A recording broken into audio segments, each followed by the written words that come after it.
हम अपने अंदर एकता के भाव को कैसे जागृत करें? अपने आप को जब हम देखते हैं तो सिर्फ बाहरी रूप पर ही देखते हैं। हम समझते हैं, ये सोचते हैं कि हम औरों से अलग हैं,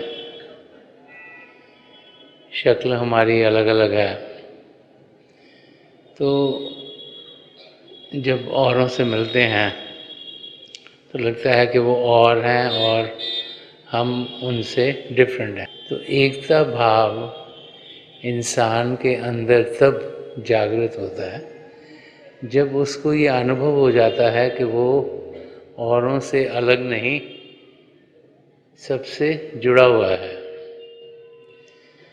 अब पढ़ के और सुन के ये हमारे अंदर ढलता नहीं। हम छोटी सी उम्र से ये सुनते चले आए हैं कि एक पिता परमेश्वर है, हम सब उसी की संतान हैं, और ऐसे शब्द हर एक धर्म ग्रंथ में है। ये हम सुनते चले आए हैं, लेकिन ये हमारे अंदर ढलते नहीं,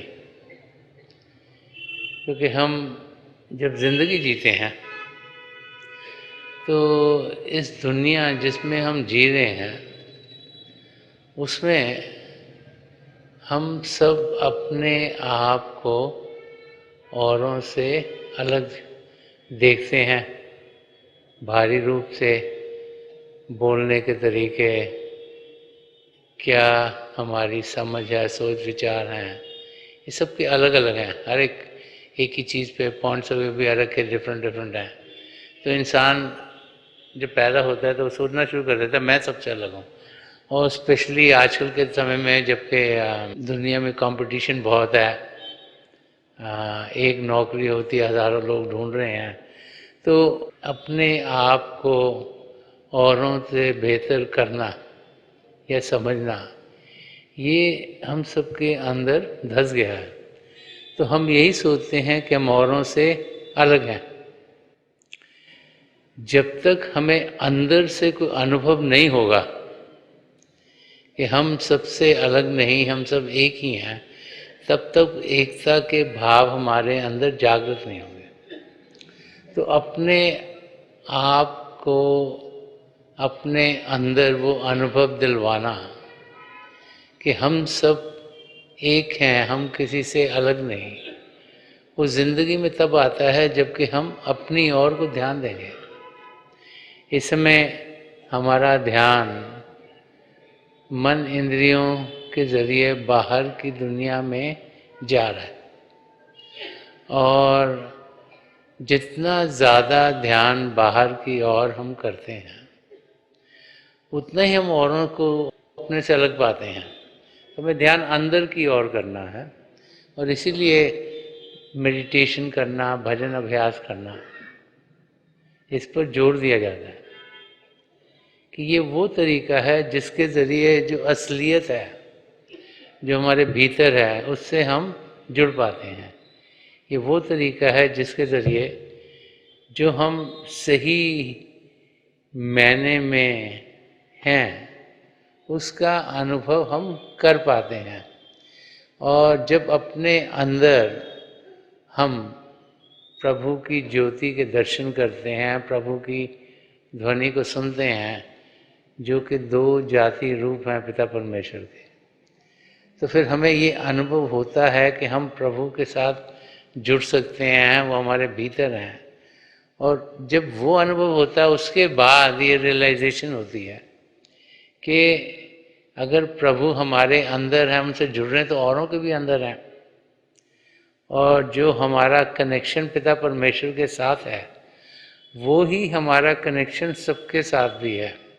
और तब जाकर एकता के भाव हमारे अंदर जागृत होने चलते हैं कि हम सब एक हैं, और उस एकी का हम अनुभव कर सकते हैं। तो ये कोई सुनने की बात नहीं, कोई पढ़ने की बात नहीं, ये अनुभव करने की चीज़ है कि हम अपने अंदर अनुभव करें कि हम प्रभु से एकमत हैं, और वो अनुभव फिर हमें ये यकीन दिलवाएगा कि हम सब के साथ जुड़े हुए हैं, किसी से अलग नहीं, और तभी सही मायने से एकता के भाव हमारे अंदर जागृत हों। हम कैसे जान सकते हैं कि प्रभु हमसे खुश हैं? हमें अपनी ओर देखना है कि हम अपनी ज़िंदगी कैसे जी रहे हैं। अगर हमारी ज़िंदगी सद्गुणों से भरपूर है, अगर हम वो कार्य कर रहे हैं जो कि अच्छे हैं, अगर हम समय निकाल कर बाकायदगी से अभ्यास के लिए समय निकाल पा रहे हैं, अगर हम अपनी ज़िंदगी ऐसे जी रहे हैं जिसमें कि किसी और को दुख दर्द ना हो, हमारी कैसी भी ज़िंदगी हो, हमें उसको बेहतर करना चाहिए। कुछ ना कुछ खामियां हम सब में होती हैं, उन्हें दूर करना है, अपने आप को एक सच्चा और अच्छा इंसान बनाना है। जो अध्यात्म का रास्ता है, बार बार समझाता है कि सबसे ज़्यादा ज़रूरी है कि हम पिता परमेश्वर को याद करें, उनके प्रेम का अनुभव करें। कदम हम ऐसे बढ़ाएं ज़िंदगी में जिसमें कि हम अपने भीतर प्रभु की ज्योत के दर्शन कर पाएँ, प्रभु की स्तुति को सुन पाएँ। उसके लिए भजन अभ्यास में समय निकालना बहुत ज़रूरी है। तो जो भाई बहन समय निकालते हैं अभ्यास के लिए, वो अपनी मंजिल की ओर तेज़ी से बढ़ पाते हैं। तो हमें अपनी ज़िंदगी की ओर देखना है कि हम ज़िंदगी जी कैसे रहे हैं। जितनी उनके बताए हुए रास्ते पर हम चलेंगे, उतना ही हम देखेंगे कि वो हमसे खुश होंगे। वो चाहते हैं हम अपनी मंजिल तक पहुँचें, और उनको मालूम है कि उनके ज़रिए हम अपनी मंजिल तक पहुँच सकते हैं, तो वो हमें हर किस्म की मदद करते हैं। बच्चों को प्यार से समझाने पर यदि वे ना माने और हमें उन्हें गुस्सा करना पड़े, तो क्या ये भी हिंसा है?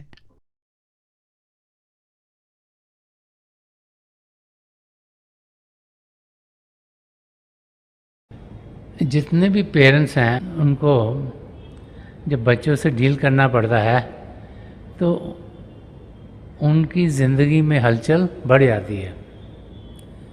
बच्चे नादान होते हैं, कई चीज़ें जल्दी समझते हैं, कई चीज़ें देर से समझते हैं, कई चीज़ें समझने के बाद भी नहीं समझते। तो इसलिए पेरेंट्स जब बच्चों से डील करते हैं तो उन्हें बड़े पेशेंटली डील करना पड़ता है, शांतिपूर्वक डील करना चाहिए। हम सब चाहते हैं हमारे बच्चे अच्छे इंसान बने, हम चाहते हैं उन्हें हम अच्छी अच्छी चीज़ें सिखाएं, लेकिन कई बार जो हम बच्चों को सिखाते हैं वो अपनी ज़िंदगी में ढालते नहीं, तो इंसान को गुस्सा आ जाता है। कोशिश करनी चाहिए कि उस गुस्से को हम रोकें और बड़े प्रेम से और प्यार से ही बच्चों को हम समझाने की कोशिश करें। हर एक चीज़ को समझाने का कोई ना कोई तरीका होता है। अगर हम प्यार से अपने बच्चों को समझाने की कोशिश करेंगे तो हम देखेंगे आस्ते आस्ते वो ज़रूर समझ जाएंगे। गुस्सा इंसान की अपनी हलचल का बाहर आना है। जब हम कुछ चीज़ जो करना चाहते हैं उसे कर नहीं पाते, और जो अपने ख्यालात हैं उसे पूरी तरह से किसी तक पहुंचा नहीं पाते, तो हमारे अंदर गुस्सा आ जाता है। तो गुस्सा एक इंसान की अपनी शॉर्टकमिंग है। गुस्सा बच्चे पर आया या किसी और चीज़ पर आया, उससे हिंसा होती है। तो अपने आप को, इंसान को शांत अवस्था में रखना है। जो भाई बहन भजन अभ्यास करते हैं, जो अंदर से शांति पाते हैं, जो प्रभु की नज़दीकी पाते हैं, उनकी ज़िंदगी ही शांत रहती है। नहीं तो मन हम सबका इतना चंचल है कि कुछ ना कुछ हलचल हमारे अंदर हर समय क्रिएट करता रहता है, और उसमें इंसान गुस्से से भरपूर हो जाता है। पहले उसके विचार उस किस्म के होते हैं, फिर उसके बोल उस किस्म के होते हैं। तो हमें पूरी कोशिश करनी चाहिए कि हम किसी को भी गुस्सा ना करें, चाहे वो बच्चे हों चाहे कोई और हो। और उसके लिए सबसे पहले हमें अपने आप को शांत करना होगा। जो भाई बहन अपने आप को शांत कर पाते हैं वही अपनी मंजिल तक पहुँचते। एक मुहावरा है कि the strongest man is not the greatest wrestler, but the strongest man is that who has control over his anger. कि जो सबसे ताकतवर इंसान है वो नहीं कि जो सबसे बड़ा पहलवान है। सबसे ताकतवर इंसान वो है जिसने अपने गुस्से को काबू में किया है। क्या हम लेटकर भजन अभ्यास कर सकते हैं?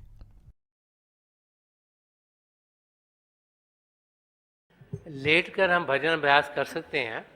हमें सिर्फ ख्याल ये रखना है कि जब हम लेटते हैं तो इंसान को नींद जल्दी से आ सकती है, लेकिन इसीलिए ज़्यादातर अभ्यास बैठ के किया जाता है।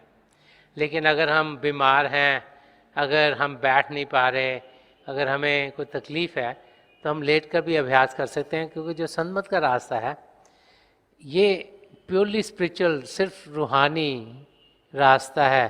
तो शरीर किस अवस्था में है उसका कोई फ़र्क नहीं पड़ता। ज़रूरी ये है कि शरीर शांत हो। अगर हम बैठ नहीं पा रहे तो लेट के हम अभ्यास कर सकते हैं, हम खड़े होकर भी अभ्यास कर सकते हैं। देखना ये है कि हम उस अवस्था में हों जिसमें हलचल ना हो और हम शांत अवस्था में आसानी से पहुंच जाएं। तो अगर तबीयत ठीक ना हो और हम बैठ ना सकें तो लेट के अभ्यास हम कर सकते हैं। इंसान अपनी प्रगति स्पिरिचुअल पथ पर कैसे माप गेज सकता है? अपनी तरक्की रूहानी रास्ते पर मापना कोई बहुत आसान नहीं है। चंद चीज़ें हैं जो हम अपनी ज़िंदगी में देख सकते हैं। वो भाई बहन जो भजन अभ्यास करते हैं, रूहानी रास्ते पर चलते हैं, बाकायदगी से करते हैं, उनकी ज़िंदगी शांत होनी शुरू हो जाती है। समय के साथ साथ उनके अंदर जो क्रोध है वो कम होगा। उनकी बातचीत जब औरों के साथ होगी तो वो मिठास से भरपूर होगी। हमारे अंदर शांति ही शांति भरपूर है। हमारे अंदर प्रभु का शब्द चल रहा है, उससे मीठा और कुछ है नहीं। तो जितना ज़्यादा हम उसके साथ जुड़ेंगे उतना ही हम देखेंगे कि हमारी ज़िंदगी खुशियों से भरपूर रहेगी और इस किस्म की ज़िंदगी हम आराम से गुजार सकते हैं। महापुरुष जब भी आए हैं उन्होंने यही समझाया कि हम ये ना जाने कि हमारी तरक्की कितनी हुई है। हमारा काम है एफर्ट पुट इन करना, रिजल्ट कुछ भी होगा उसका फिक्र नहीं करना है। हमारा काम है कि भजन अभ्यास करें। ये मत सोचें कि अगर आंखें बंद करी हैं तो अब क्या मेरे पैर सुन्न हो गए हैं, क्या मेरे ये जो शरीर का बीच वाला हिस्सा ये सुन्न हो गया है, कि मेरी ये छाती वाला हिस्सा सुन्न हो गया, कि मैं किस तरीके से यहाँ शिव नेत्र पर एकाग्र हूँ। जब वैसे करते हैं तो ध्यान हमारा उन तरफ जाता है और फिर हम आगे बढ़ नहीं पाते। हमें ये देखना है कि हमें अभ्यास सही तरीके से करना है और जो जो हमारे लिए बेहतर होगा उसी किस्म के अनुभव हमें होंगे। केवल इंसान सोचता है कि यह अनुभव दूसरे नफ्स से बेहतर है और ये भी ज़रूरी नहीं कि एक अनुभव के बाद दूसरा हो तीसरा हो, कोई भी अनुभव हो सकता है। डिपेंड करता है कि हम कितने पैशन से बैठते हैं, कितनी लगन है हम में प्रभु को पाने की, और हम कितने प्रेम से प्रभु की याद में समय गुजारते हैं। तो थोड़े से चिन्ह मिलते हैं, लेकिन हर वक्त सोचना कि मेरी कितनी तरक्की होगी, मेरी कितनी होगी, किसी और की कितनी हुई, उससे हमारी तरक्की होती नहीं, सगों उसमें बाधा आता है। तो हमें जानना चाहिए कि जो जो हमारे लिए बेहतर है वो हमारी ज़िंदगी में ज़रूर ढलेगा। और जब भी अभ्यास करें, वो भाई बहन जिन्हें नाम की देन मिल गई है, कोशिश यही होनी चाहिए कि रोशनियाँ आसमान से तारे चंद्रमा को पार करते हुए अपने सदगुरु के नूरी स्वरूप तक हम पहुँच पाएँ। एक बारी वहाँ पर पहुँच जाए तो इंसान को तसल्ली होती है कि हमारा कार्य खत्म हो गया, आगे का कार्य हमारे सदगुरु का है। तो हमें मेहनत करनी है, शरीर को शांत करना है, मन को शांत करना है, और जो भी नतीजा प्रभु चाहेंगे वही हमारी ज़िंदगी में ढलता चला जाएगा। थोड़ी देर के लिए आप सब अभ्यास के लिए बैठ जाइएगा। आप जहाँ भी बैठे आराम से बैठिएगा। जब आपकी आँखें आए बोल रहे हैं सीधी सामने फोकस होनी चाहिए, जैसे 8-10 दिन सामने आपके फोकस हो। आंखें बंद करते वो भाई बहन जिन्हें नाम की देन मिली है, आप सिमरन कीजिएगा। जो भाई बहन यहाँ नए हैं, आप पिता परमेश्वर के किसी भी जाति नाम का जाप कीजिएगा। जाप मन ही मन करना है, ऊंचा नहीं दोहराना। आपके सामने रोशनी के चिन्ह दिखने शुरू होंगे, और वहाँ पे बड़े ध्यान से देखिएगा, और कई नज़ारे आपको देखने को मिलेंगे। मेरी प्रभु के चरण कमलों में, और जो पिछली संचि के महापुरुष हैं, हजूर बाबा सावन सिंह जी महाराज, परम संत कृपाल सिंह जी महाराज और दयालपुर सुदर्शन सिंह जी महाराज के चरण कमलों में यही प्रार्थना है कि जो जो हम सबके लिए बेहतर है महापुरुष में दें, हमें सबके साथ जोड़े, और हमारे भीतर प्रभु की ज्योत के हमें दर्शन करवाएं। थोड़ी देर में आकर मैं आपको इस बैठक से उठाऊंगा, और मेरी शुभकामनाएं आप सबके साथ हैं।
छोड़ दीजिए जी, प्लीज़ लीव ऑफ।